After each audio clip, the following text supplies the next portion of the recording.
Welcome, my friends, to your set of videos for Unit 2.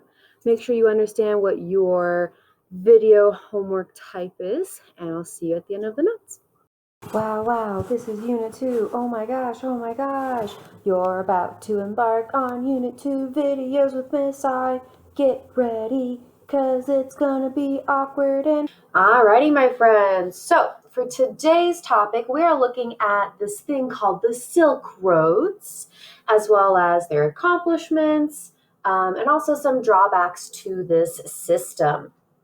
So our three objectives, once again, how could you determine that something is classical? What were the effects of the Silk Roads? And lastly, what were the positive and negative benefits to trading during this classical era? Let's go ahead and get started looking at these trade networks of the Hellenistic era. So during this time, the Hellenistic era, long-distance trade increased dramatically. And there are several different reasons why, and I list them down here for you. It's partly because of Alexander the Great. Oh no, it's supposed to be capitalized. Just because of his accomplishments expanding and conquering very diverse areas. It's partly because there was less military threats, which meant that merchants and bankers were flooding these conquered areas, trying to get as much business as possible because there wasn't a threat anymore. It's partly because the Persians during this time were trying to promote trade. And it's also partly because of individuals understanding weather patterns as well as having better technology. And what I mean by that is, for example, there are the weather phenomenon was monsoons that happen in India. And what these various merchants realized is that the monsoon winds made it incredibly easy for sailing at various times of the year. And if the wind was going straight to India, then obviously that would be an ideal time to go to India and vice versa. And this was also the time where the world started to become a lot more linked together, and people didn't feel so alone or didn't feel too small because they knew, hey, there's all these other empires that can offer them all these other things. So this is where the Silk Roads come in.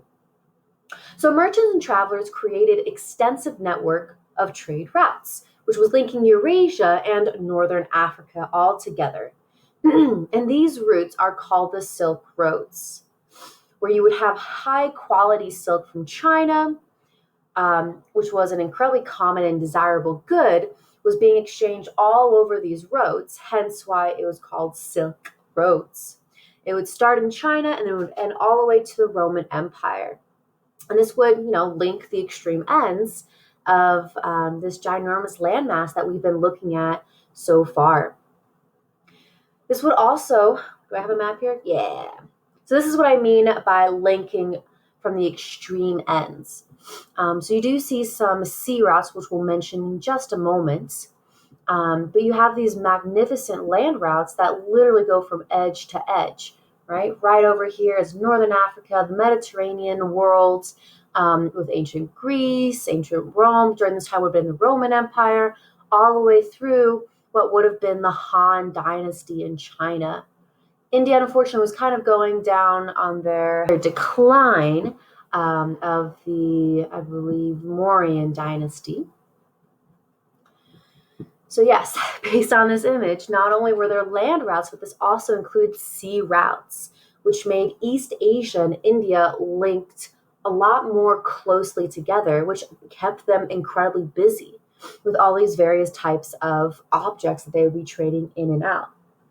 India, and we're going to see all throughout this year, is an incredibly desirable land mass or country from this point forward.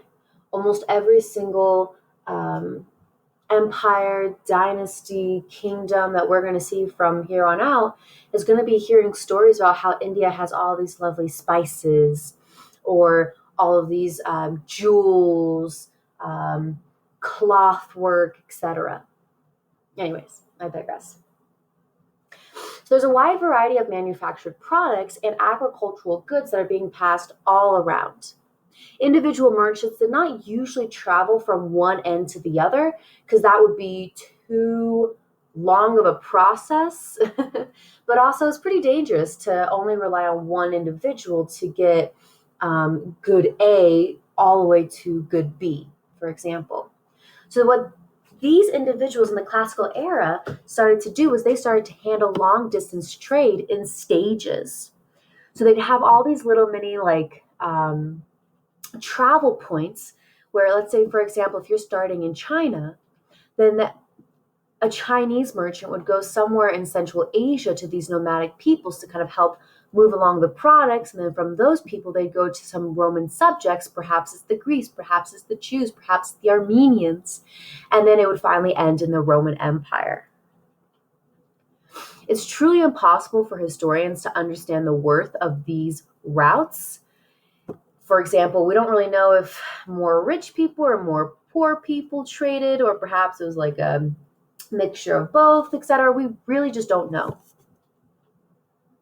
Long distance trade did not cause moral or economic problems during this time or for any classical empire.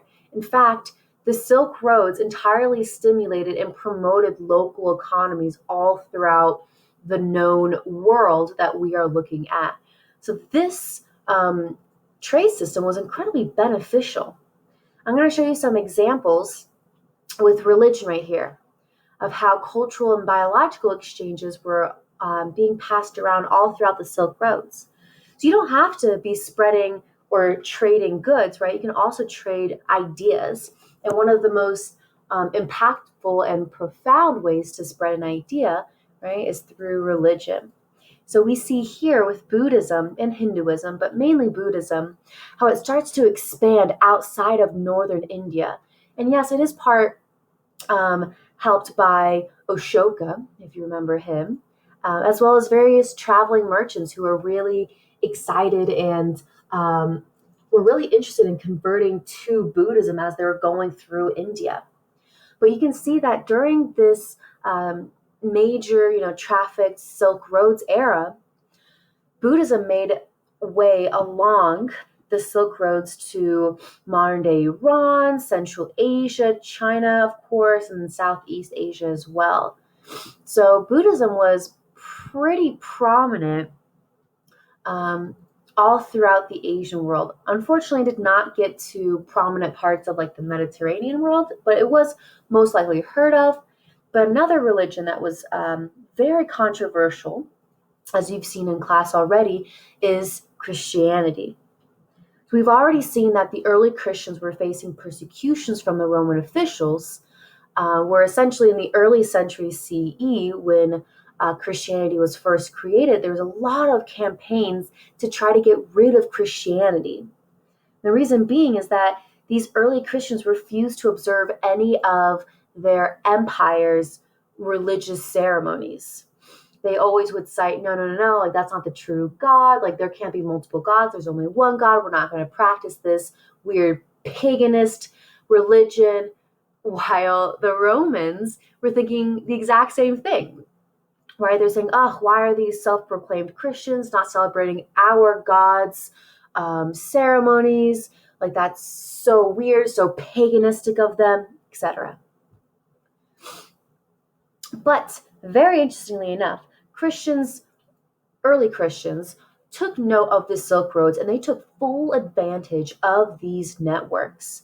They were able to carry their message, spreading the word of this new monotheistic religion throughout the Roman Empire and throughout the Mediterranean world through these networks, whether it was good or bad for the Roman Empire. And lastly, something I'd love to look at, very relevant to today, is the spread of epidemic disease. So trade was not only for religion and goods, but also the movement of biological agents, where you have these infectious and contagious diseases that would spark furious epidemics when they were introduced to previously unexposed populations. Just so you know, an epidemic is completely different than a pandemic. I would say the best way to kind of describe the differences is an epidemic is something that's pretty swift. It kills a lot of, it affects a lot of individuals pretty quickly in a small-ish kind of a region. But a pandemic, on the other hand, it's an infectious disease that spreads over a large area, and it slowly kind of trickles away on the population. So, for example, 2020, living in a pandemic where we have COVID-19, where it's slowly going all throughout the world and slowly killing off populations as opposed to doing it very quick and very swiftly. So during the early times, we'd have a lot of more epidemics as opposed to pandemics. So interestingly enough, during this classical times, we have a lot of information about art, I guess in general about history of these various peoples, but we really don't have any, or at least not a lot, of good information about human population. There's a lot of gaps.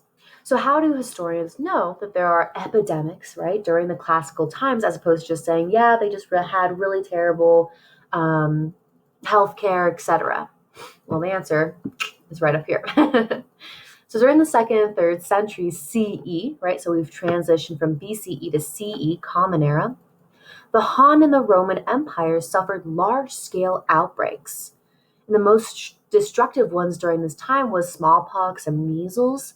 And there are a couple of evidences that the bubonic plague, which we'll look at more so probably in the next unit or so, there is some evidence that there was part of a bubonic plague, the Black Death, during this time, but it really had a punch during the 13, 14, 1500s. So we'll look at that more so later.